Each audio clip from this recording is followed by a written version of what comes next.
டேய் வா குட்டப்பா இங்க வா. அடி விழுகும் பாருப்பா. அடி எப்படி விழுகும் தெரியுமா? வா இங்க வா.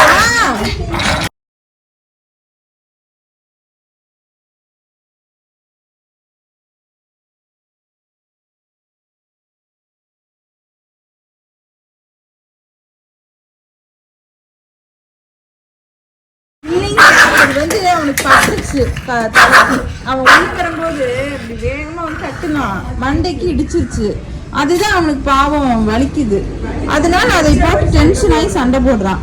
சரி குட்டா நீ வா, அது பாவண்டா, அதை விட்டுரு விட்டுரு, நீ விட்டுரு. கடிச்சிட்டு இல்ல நீ உனக்கு பட்டுருச்சா சாமி? அதுதான் நீ போட்ட உனக்கு அடிக்கிறியா நீ? சரி சரி சரி. எங்க அடிச்சுது? இங்க அடிச்சுதா? சரி சரி சரி சரி. ஃபுல்லாக திறந்துக்கல நீ. உனக்கு வலிச்சுதாடம்மா? எங்கே அடிச்சுதுடி? சரி வா.